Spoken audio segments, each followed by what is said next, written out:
What happens when a wheelchair ramp sparks a war against suburbia's aesthetics? Join me as I unravel the HOA's secrets and challenge the very foundation of conformity. Before we begin today's deranged HOA story, tell me you haven't had your fill of irrational and power-grabbing HOA nonsense. Smash that like button to show you're on my side, and drop a comment if you've ever faced off against an overbearing homeowners association. Be sure to subscribe and ring the notification bell, because this saga's only getting crazier from here. The room reverberated with the cheers of my neighbors, each clap amplifying my audacity, like a group of drumsticks banging against an unsuspecting symphony. I felt like the conductor of a musical revolution, ready to orchestrate a cacophony of change that would rattle the very foundations of our oh-so-esteemed HOA. It was almost poetic. Karen Devereux, the self-appointed guardian of our neighborhood's aesthetics, had found herself cornered by the very community she sought to control. I knew I had lit a fire in this sleepy crowd, a spark that might just burn down her fortress of pastel perfection. I threw my hands up for silence, wanting to bask in the glory of this very moment. Let's not only dream of a lovely ramp for me, but a green light to revamp the whole community, I declared, relishing the collective gasp. If I ever wrote a memoir, this would definitely be the chapter titled A Cozy Home Revolution, From Ramps to Respect. And then came the visual aids, the pièce de résistance of my speech. Out came the dreaded pie charts, the bar graphs, and dare I say it, a PowerPoint that was snazzy enough to make the board squirm worse than an overfed walrus at a low-tide beach party. Behold, the true financials of our HOA, I announced, well aware that the design of my slides was enough to cause heart palpitations among those who had turned discretion into an art form over the decades. This little gem here shows how much we are paying for landscaping, a term I use lightly because, if you ask me, the whole greenery situation looks like a raccoon had a wild night in the garden. My audience cackled at the absurdity. I knew it was merely the appetizer to the feast of equality that was about to be served. Besides, who didn't love quality visuals? I could feel the momentum shifting, the scales of outrage tipping delightfully in my direction, and I was here for it. As I stretched the graphs on the screen, I caught Mike's eye. His smile was broad enough to rival the horizon itself. With every anecdote and every flourish I delivered, he leaned in as if propelling me forward like a high-octane booster rocket. "Mike," I winked, eyes sparkling with mischief. "Have you noticed how these charts reveal that we're essentially being robbed at a pastel point?" He raised his hands mockingly as if to offer a preach, although he had yet to lend more than an excited nod of support. From the corner of my eye, I kept spotting the occasional scowl knotted onto Karen's face, but she was fighting a losing battle. My poorly drawn graphics of Karen's fabulously unnecessary medians and the ultimate price of perfection were tickling the crowd's funny bone, loosening the grip of dull conformity that had hovered over our community for far too long. This was transforming from a meeting into an uproarious comedy act worthy of primetime unveiling. Now, let's discuss the elephant in the room. Or should I say the pastel elephant shrouded by designer blazers? I quipped, pointing my pen at Karen, who glanced around with a mixture of horror and disbelief. The audience erupted into laughter so infectious that even the most stoic faces cracked a smile. Why are we wasting community funds on HOA board members taking 2-week vacations on the oceanfront when half of us don't even have a stable ramp to get ourselves into our homes? A murmur of disbelief rippled through the attendees, but I was hardly done. I had this troupe hooked and ready for just one final act. I thought our mission was to build community, not have these extravagant fiefdoms of self-righteousness running our lives. The shouts of agreement echoed, the kind of thunderous ovation that could shatter the very chains of supremacy gripped tightly by Karen and her board. Are we truly fond of invisible barriers more than welcoming smiles? I kept pushing, my voice higher and more energetic, refusing to cower beneath gesturing arms and faces twisted with indignation. Surely our debates should center around our true values, like the coffee we share over neighborhood BBQs, rather than who imposes an arbitrary shade of beige on our fences. By now, I could sense the persuasive shift. People gestured to one another, shaking heads, grasping at their defenses. It felt invigorating to see my neighbors muster up courage from the mere idea of reclaiming their space as ours, not theirs. Now I pose this question to you all. Who stands with me to say enough is enough? And we demand to hold our heads high and live freely in our neighborhood. Hands shot up, pumping the air like confetti tossed into the vigor of a new year. The cheers resonated, and the increasing volume felt like a rush of hormones surging through a high school gym during finals week. And who's ready to hold Karen Devereux and her board accountable for ruining our suburban lives? Mike shouted, rallying the crowd into a standing ovation, some newly energizing their vocal cords to cheer louder. The sight felt surreal, with each cheer blending into something almost magical. I could see an array of hope for the long, marginalized voices gnawing at the fabric callously affixed by three people armed with rulebooks and, apparently, a whole lot of shade. It was a community united in one single vision, one that I had ignited with my ridiculous outbursts. Was this truly happening? I dared to think that perhaps we were on the precipice of real change. Just when I thought the storm had calmed down, a hush pooled over the crowd, broken by the rather featherweight but pointed voice of Karen. I can't believe you would stoop to this level, Jordan, she stammered, clutching her pearls. Each word, laced with a mix of haughty disdain and sheer disbelief, flittered as if they hovered in the chilly air. You're causing a ruckus that could jeopardize our community. Well, that was rich. How dare she stand behind her pearls as if they were the bastion of virtue? I tilted my head back, my grin inching devilishly higher. Jeopardize? Is that what I'm doing? Or am I merely shedding light on the hypocrisy you've wielded like a crown? Oh, this was delicious. The jab that staggered her only steeled my resolve. If change occurs, rest assured it will arrive like the sunrise, steady and unapologetic. After all, a community embraces, it doesn't suppress. With that final appeal, wonder vibrated through the audience, the room buzzing with anticipation as the future hung in the balance. Never before had I felt like I was standing on the verge of something monumental, a revolution wrapped in accessibility, humor, and the audacity to stand against the glaring light of entitlement. I leaned on the podium, tiny shivers of victory tingling the tips of my fingers, wondering if we were truly setting course for the kind of community where everyone's voice could be heard, regardless of their circumstance. Would we finally melt the icy rain of entitlement frozen across our suburban landscape? Tomorrow surrendered itself to the unpredictable tides of change. We just had to keep riding the exhilarating wave now building before us. Would we seize it? Would Karen even be able to withstand what was coming?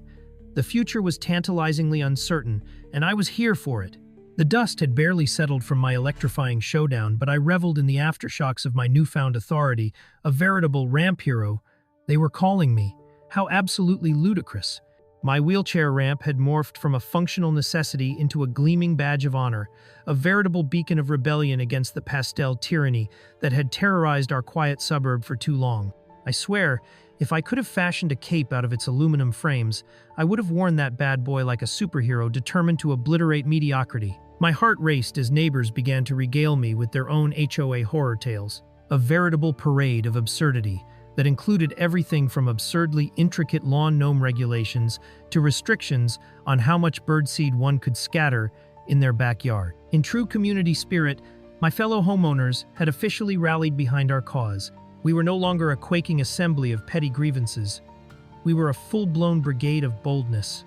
Mike, my ever-supportive sidekick, even suggested we ought to create a monthly ramp ruckus meeting where we could air our frustrations and hatch plans so diabolical they'd make Machiavelli gleam with admiration. Imagine the possibilities, he exclaimed with a gleeful twinkle in his eye. We could set up a booth at the community fair with pamphlets highlighting the ridiculous rules and t-shirts that read, "Down with Karen and her pastel regime." Laughter erupted, shaking off the last vestiges of anxiety from that meeting. I couldn't help but love the idea, picturing irony personified as I strutted around our fair with people clutching t-shirts bearing our fierce slogan. But before our ramp ruckus could get into full swing, I had the itch to address an even bigger rat in this oh-so-pastel cheese factory. Karen Devereux, the royal diva of the HOA, had deep roots tangled into the community's governance, with her pearls gleaming like the crown jewels as she strutted around like she owned the place. Oh wait, she practically did.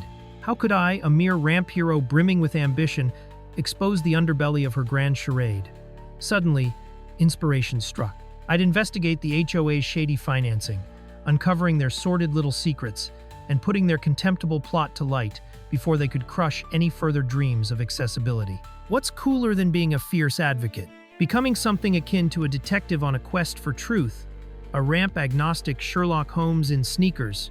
I leapt into the investigation headfirst, fueled by coffee, pants that could last a solid week with occasional spills, and a heavy dose of sheer anti-tyranny vigor. My first stop? The HOA meeting record archives. Tucked away within a dusty shed at the community center, that smelled like a mixture of mildew and regret. With the agility of a ninja who drank too much caffeine, I rifled through the papers, scouring for anything that sparked intrigue. Over the course of my hunt, I chipped away at the bureaucratic wall, unveiling provisions granted for, say, community gardening initiatives that, by some mysterious coincidence, Karen had never mentioned previously, possibly because they involved as much effort as a three-act opera. I could see now how the HOA concealed cozy vacations disguised as necessary retreats, whittling down our 401ks like an unstoppable guillotine. In the midst of documenting my findings, I stumbled upon Karen's report on community aesthetic preservation that had humorously suggested fines for anyone who dared to paint their door anything other than approved beige. As I chuckled, imagining a team of spotless pearl-clad enforcers inspecting door frames like they were rare artifacts in a museum, I tucked this delightful nugget into my secret dossier of HOA malpractice. I decided to create an entire PowerPoint dedicated to their absurdities. Pastel Tyranny Unmasked. This offering would feature ridiculous images of alternate door colors next to photos of people celebrating in vibrant colors, forming a stark contrast against the drowning desert of their diluted color palette. The lavish absurdity accompanying my newfound treasures would make even the staunchest HOA supporter question their allegiance as we spiraled into rebellion against this wall of beige. Ultimately, the day arrived for our next community meeting. The moment I had been waiting for, armed to the teeth with data, visuals, and a resolve sharper than a freshly tapped shiny shovel. As I rolled into the meeting hall, I felt electric excitement tingling down my spine, a palpable buzz that whispered, "This is your moment." I soared through my slides as if conducting an orchestra, the audience roaring with laughter at the vivid colors, vibrant community initiatives I conjured up, and the adorable, cartoonish graph depicting the fabulous depredations of Karen's unyielding reign. The room fluctuated between laughter and bewildered gasps, lost in the swirling colors of possibility, spurred on by a wheelchair ramp and a resolute lady on a mission. At the climax of the spectacle, I pivoted towards the crowd, breathing deeply as I prepared to unveil the pièce de résistance. Let's unite. This isn't just about me or my ramp. It's about transforming our community into something beautiful, where creativity knows no bounds, and each one of us can beam with pride. Cheers erupted, detonating like fireworks under black velvet skies. Yet amidst the revelry, Karen stewed in sulky silence, her frown emanating an air of furious disbelief. The Utah of community life on the horizon radiated with potential, chasing away the clouds of conformity. Would we dare to believe we could change the world, one ramp and rogue pastel at a time?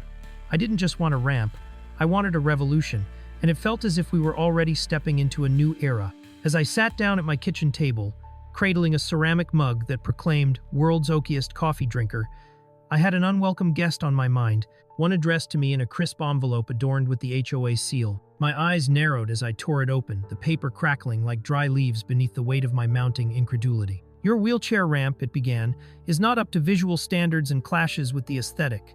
Aesthetics? Who do these people think they are, the fashion police of suburban America?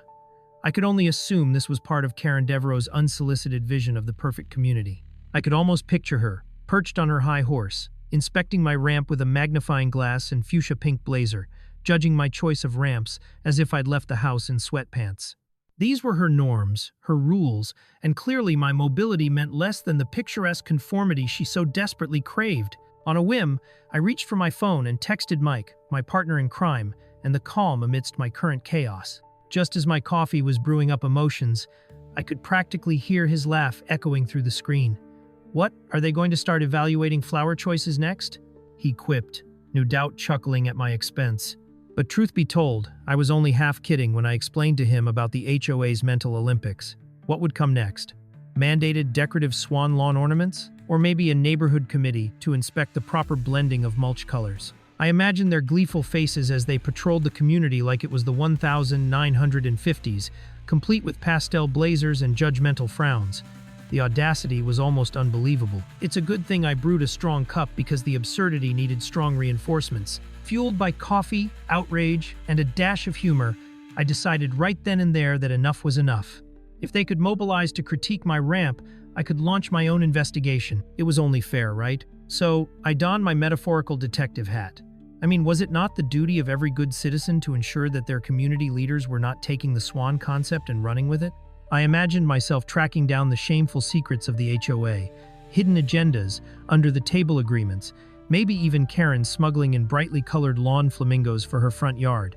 My imagination soared as I typed away on my laptop, gathering information on the HOA's financials and checking for any discrepancies in their community guidelines. Deliciously ironic, isn't it? I was going to drag the self-proclaimed aesthetic overseers into the harsh light of scrutiny. Days turned into sleepless nights. My caffeine-fueled investigation fueled countless realizations about the HOA's dubious expenditures.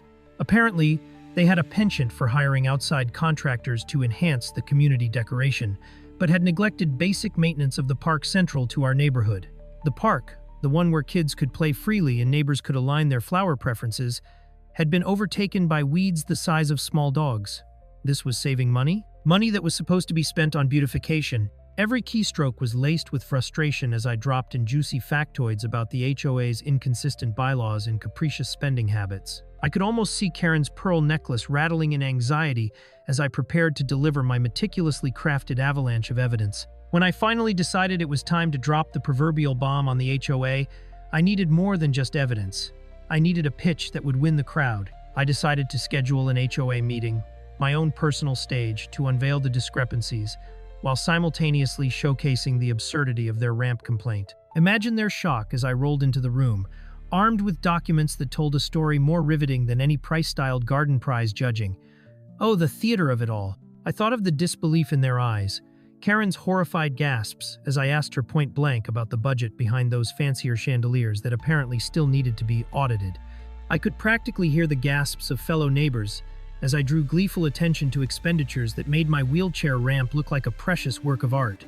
Walking into that meeting felt like an episode ready to explode.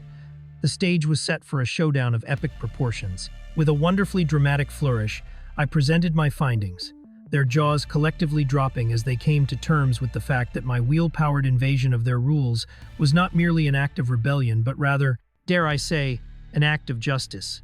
Did they think I was prepared to back down? Not in this lifetime.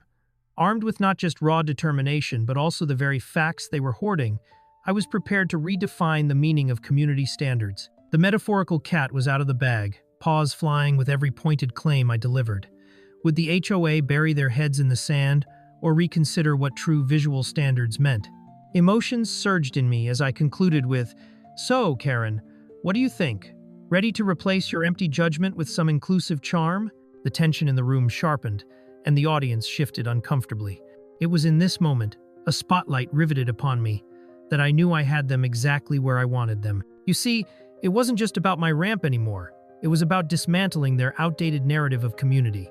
Would they finally see how entitlement can lead to absurd outcomes, or would they continue to seek uniforms among the picturesque? With a feeling of both rebellion and satisfaction tingling in my fingertips, I sensed a change brewing in the air, ready to unleash their hidden truths and see how they would react. The day of the HOA meeting arrived like a poorly scripted finale, filled with both anticipation and that unmistakable hint of chaos. I rolled towards the community center, clutching my binder of evidence like it was a talisman against the impending doom of Karen's judgment. Mike met me at the entrance with his typical laid-back grin, radiating support like a shield. "Ready to unleash some chaos?" he asked, winking. I couldn't tell if that was confidence or an invitation to embrace potential disaster. But either way, I was in the zone. I imagined the board members sitting smugly, pretending to be above reproach, and I felt a fire ignite within me. Nothing could hold me back now, least of all some wannabe gatekeepers of suburbia. As I rolled into the meeting room, I could almost hear the dramatic score crescendoing in my mind. Rows of chairs were filled with neighbors, some casting curious glances my way, while others clearly hoped for a dull evening where they could discuss mulch color schemes. But this was my moment, the moment I had waited for with more caffeine than I thought humanly possible. I set my binder down on the long table that felt more like a battleground than a civic discussion space. I could see Karen at the head of the table, her overstyled hair practically glinting under the fluorescent lights like a beacon for all things entitled. I could sense her apprehension mingling with her indignant demeanor, as if to say, how dare she disrupt our ethereal peace with her audacity? Taking a deep breath, I launched into my presentation, armed not just with evidence, but an irresistible concoction of sass and righteousness. "Ladies and gentlemen of the HOA," I began, channeling my own inner town crier.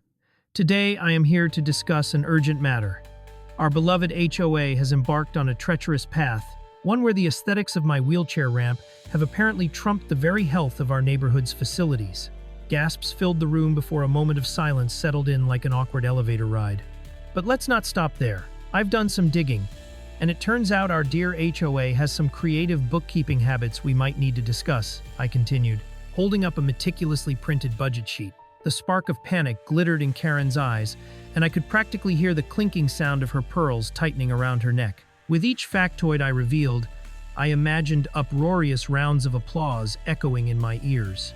"Oh, would you look at this?" I exclaimed, displaying a graph that showcased HOA expenses skyrocketing on decorative enhancements, while local parks languished beneath a jungle of overgrown weeds. Their negligence was outrageous. I could practically hear the murmurs of disbelief ripple through the crowd as I shared how our community park had been neglected, all for the sake of purchasing an overpriced fountain that resembled something one might find outside a fast food establishment. A fountain? Really? Are we running a neighborhood or a water carnival? I threw out, and Mike stifled a laugh beside me.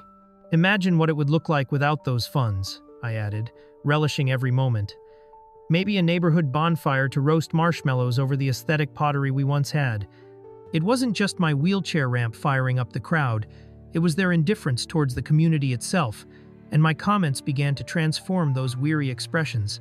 Faces lit up, eyes darting pragmatically from my presentation to Karen, who began to squirm in her designer seat. In that moment, I became emboldened, ready to flip the script entirely. "So let's talk about priorities," I said, shutting my binder like a confident magician revealing the final trick. "Shall we be a community that values facades and harbors deceit, or one that upholds accessibility and genuine care for our shared spaces?"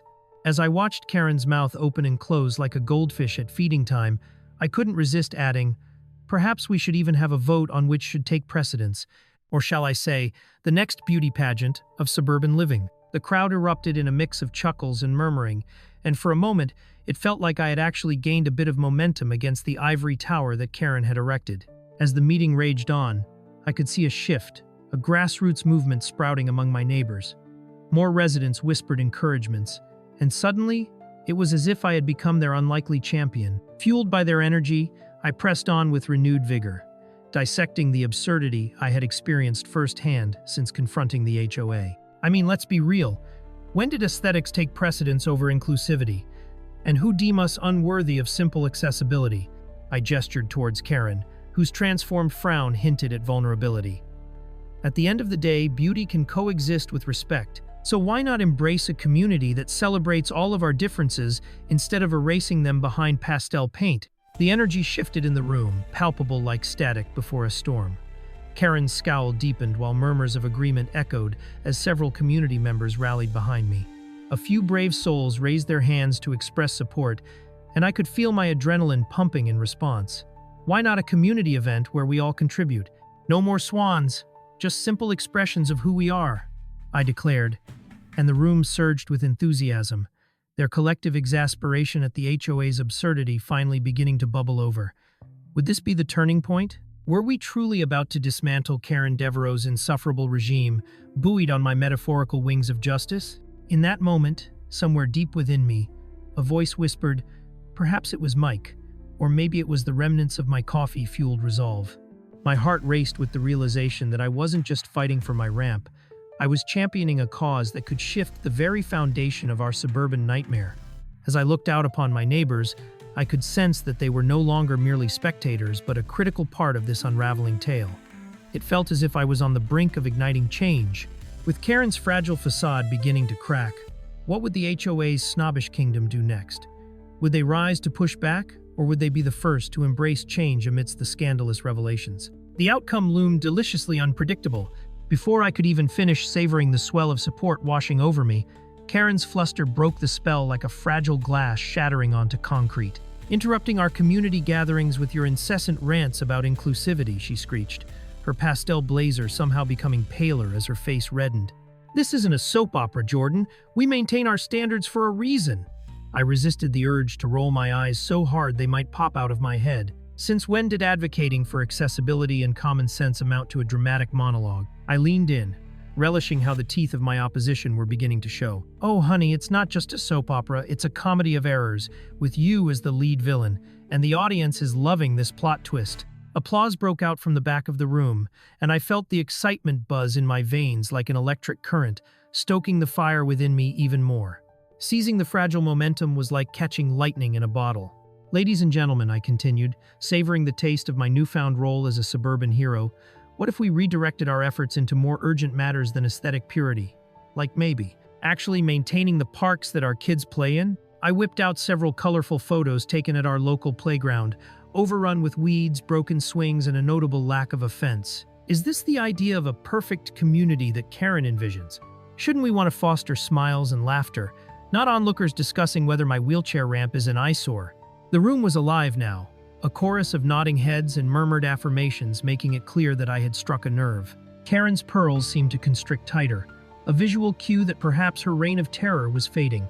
With the momentum at my back, I thrust my arm theatrically in the air as if I were delivering a manifesto. We can be a neighborhood that celebrates difference.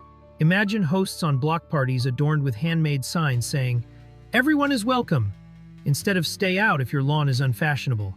The chuckles spread through the crowd like wildfire. I could actually feel their collective frustration with the HOA bubbling to the surface. Let us turn the HOA from its current no fun allowed dictatorship into a vibrant tapestry of voices where everyone, from parents to retirees, can contribute their unique flair. The roar of applause and grateful applause enveloped me. Mike shot me a thumbs up, looking like a proud dad watching his kid perform in a school play. I was freaking unstoppable. In fact, I declared, the idea striking me like a lightning bolt in my caffeine-fueled mind. Why don't we host an Accessibility Awareness Month starting next week? Everyone, yes! I gestured wildly to include Karen, can showcase their personal stories about inclusivity. And Karen, perhaps this could serve as your opportunity to tell us why you think a fountain that resembles a soggy cupcake is more important than my ramp. Gasps erupted again, followed by titters of laughter that traveled like a wave across the assembly. It was the perfect punchline, and I let it hang in the air like a well-crafted joke. I could see Karen's expression crumpling, her carefully cultivated image of the pristine suburban overlord starting to turn to dust. With Karen's iron grip on her cronies loosening, I knew that time was of the essence. I challenged the board to analyze its priorities. Let's draw a big fat line between what we want to maintain in our community and what we need to foster growth.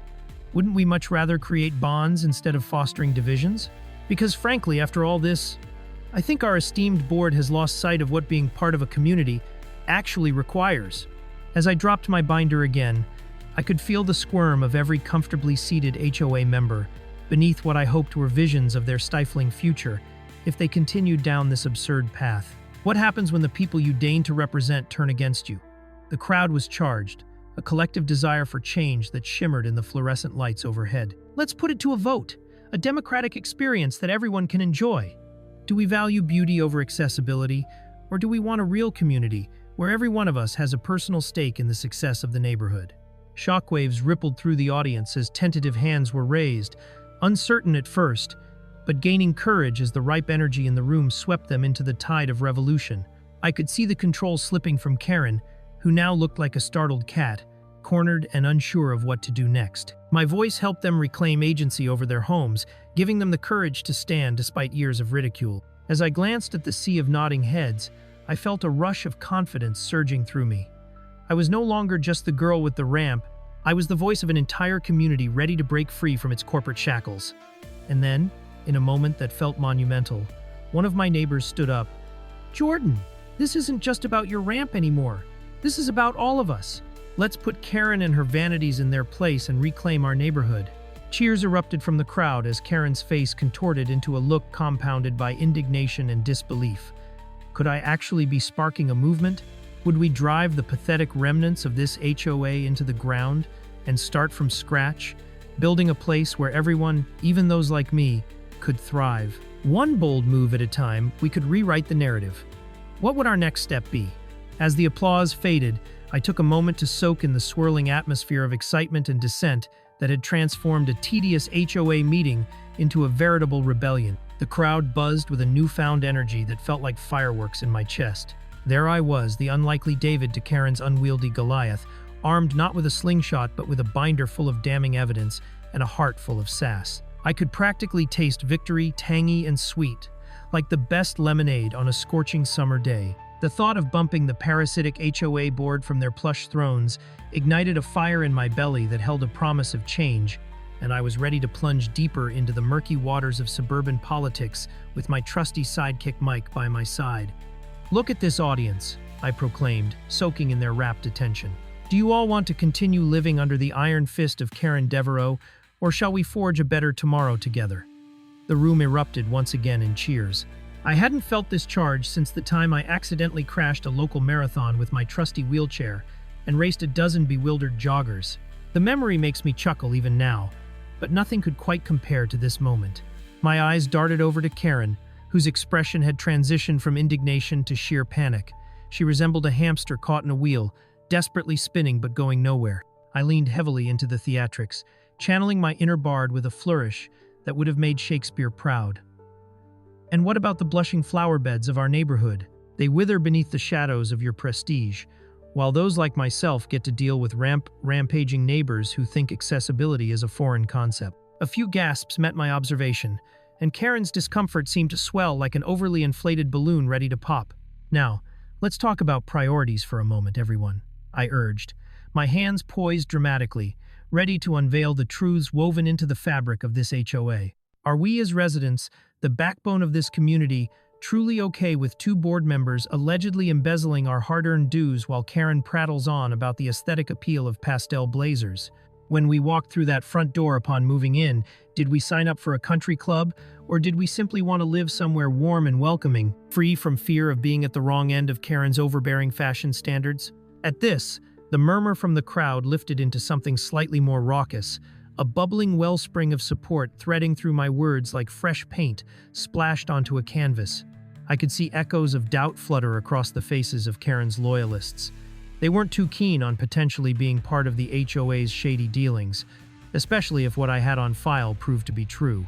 I couldn't let this chance slide. I was on a roll, and I could practically hear the theme music from an action movie crescendoing as I glided seamlessly into the next act of this legacy-building saga. "You know," I continued, gathering every ounce of sarcasm I could muster, "I used to think being part of a community meant sharing barbecues and celebrating holidays together, but here we are, sitting in a meeting where yapping about lawn heights takes precedence over basic human decency.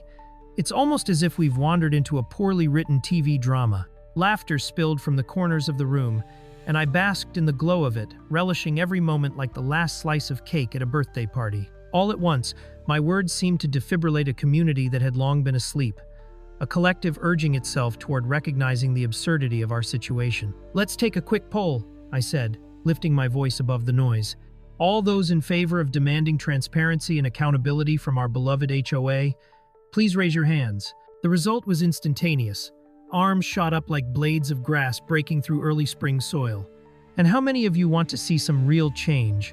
Perhaps replace this tight-knit clique with people who showcase compassion and understanding, not condescension and control."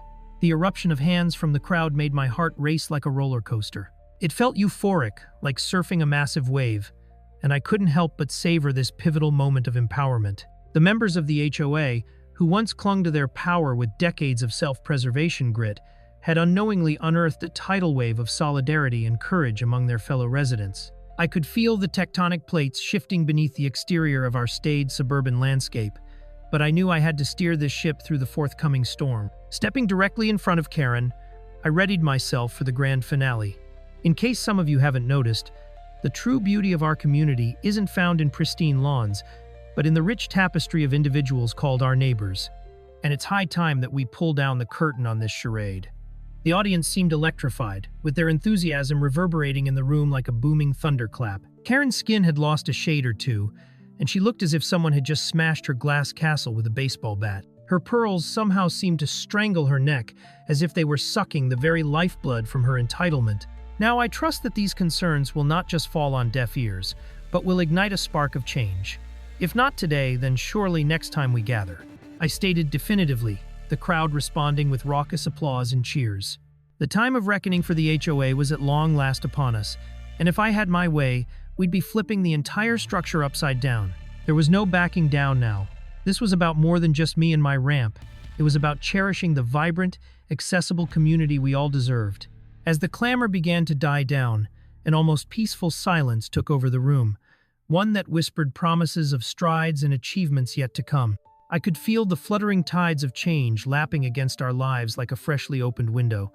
The future awaited us, albeit not without its fair share of obstacles. Could we truly restore a sense of purpose, fairness, and inclusion in our neighborhood? Only time would tell, but let's be real, I was ready.